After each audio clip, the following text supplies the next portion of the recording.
na minha época não existia o fato de ter um ponto para cada entidade da casa. Era um ponto genérico que cantava para todo mundo.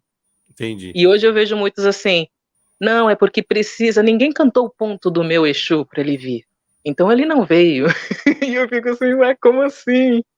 Eu não consigo compreender, e eu vejo muito uma necessidade diferente, e essa parte, assim, que eu acabo questionando um pouco do que realmente é necessário ou não, né, nessa questão da espiritualidade. E aí, assim, entrei na Umbanda, nunca mais saí, né, nunca mais tive, assim, necessidade, vontade, né, de conhecer outra religião, e, assim, super me identifiquei, e a Umbanda literalmente mudou a minha vida. Eu sou outra pessoa, não tem nem como comparar a Pérola que conheceu a Umbanda com hoje.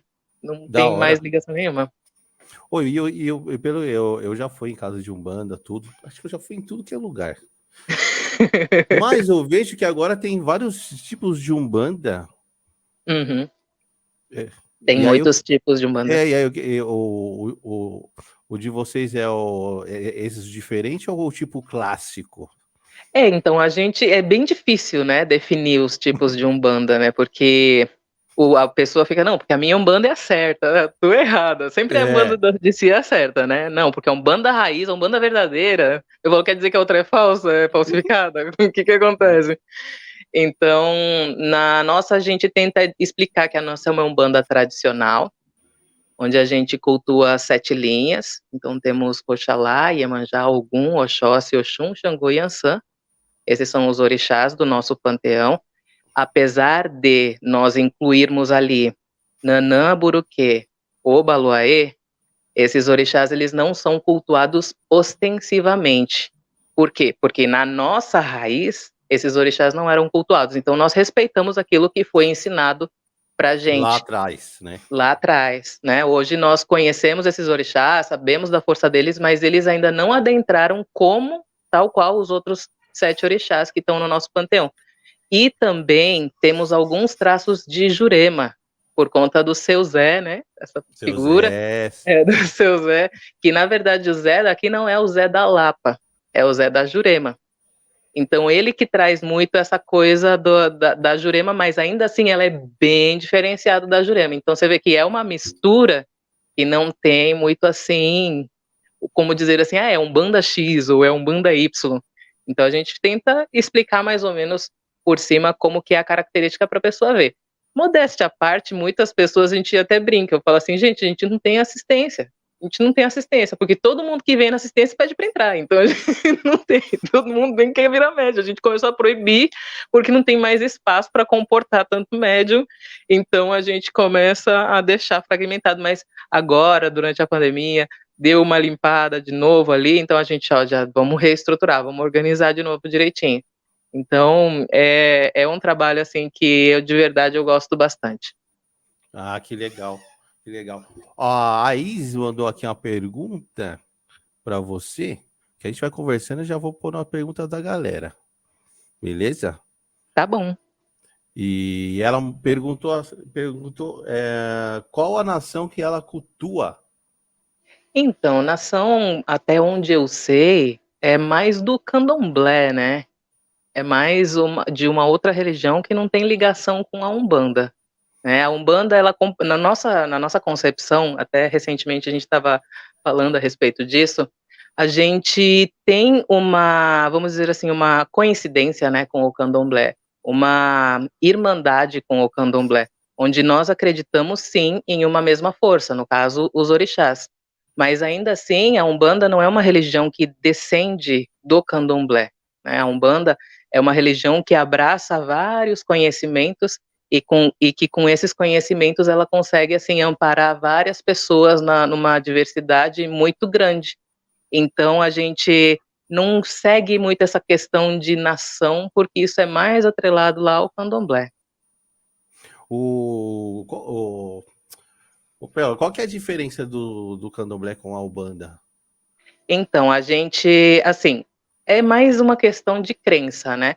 No Tá. candomblé, eles fazem muito as festas, até onde eu sei, tá? Eu não sou especialista em candomblé para poder falar sobre o candomblé ou representando o candomblé. Então, assim, até onde eu sei, o candomblé eles fazem festas com louvação aos orixás, por assim dizer, né? E quando eles cultuam o orixá, eles incorporam o próprio orixá depois de ter sido feita a feitura, e aí o orixá irradia, manifesta e traz o seu axé. Não tem consultas, isso num candomblé, como se diz, tradicional. Não existe consultas com entidades. Entidades, na verdade, são os que são dentro da Umbanda, que a gente diz que são os falangeiros de orixá. Então, na Umbanda, a gente não acredita que o nosso corpo ele tem a capacidade de incorporar uma energia tão grandiosa como o orixá.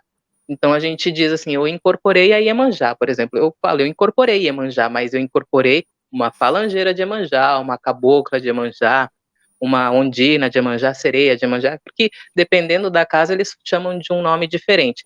Então a gente incorpora uma centelha, um grão daquela energia, que é um representante dela. Então no candomblé o que diverge bastante do que a gente segue é justamente isso. Lá eles incorporam o orixá e não dão consulta. Na Umbanda nós não incorporamos o orixá, apesar de termos o orixá no panteão, mas também nós damos consulta. Consulta Entendi. é aquela coisinha, né, da pessoa entrar na frente, conversar, trocar uma ideia com a entidade. Ixi, mas tem gente que vai para consulta, acho que vai tá passando um psicólogo, Exatamente. quer ficar 2 horas com a entidade, pô.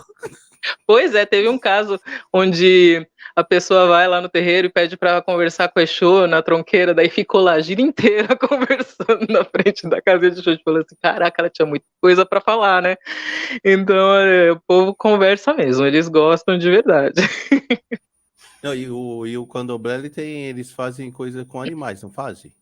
Sim, mas assim, existem umbandas que também fazem, né, Tá. o sacrifício, mas na nossa, em particular, a gente nunca fez até hoje, mas eu brinco, eu digo assim, olha, se o Exu vier e disser para fazer, eu não vou pestanejar, eu vou falar assim, ó, você que manda, eu obedeço, porque eu não estou aqui para julgar. E assim, no candomblé, eu tenho uma amiga que é do candomblé, ela fala um pouquinho a respeito do candomblé, e ela diz que, na verdade, é utilizado o sangue do animal. A carne, ela é consumida, eles fazem a G1 com a carne, né, que é fazer aquela refeição em conjunto com os irmãos ali da casa.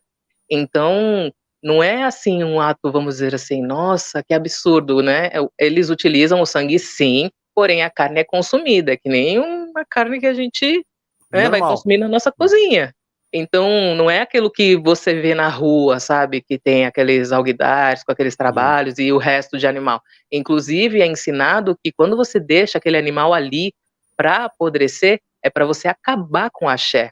E nos ritos, tanto de Umbanda quanto de Candomblé, eles são ritos para você atrair axé para sua vida, porque axé é vida, axé é realização, axé dá bons frutos. Então você não pode fazer com que o axé seja perdido. Então aqueles rituais que são feitos ali não são rituais para o bem, portanto também não são do Candomblé e nem da Umbanda. É claro que a pessoa que sabe manipular o axé, ela passou eventualmente pela Umbanda ou pelo Candomblé, mas ela Ah, não representa a religião, porque ela não está mais respeitando o fundamento básico dela. Então aí ela tem os conhecimentos, mas ela não está utilizando esses conhecimentos de acordo com o que a religião prega.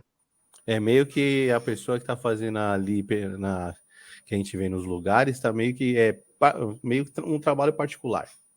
Sim, é um trabalho particular e a pessoa fala assim, não, porque é com a Maria Padilha, que é com o Isso. Tranca-Ruas, mas na nossa concepção isso são obsessores.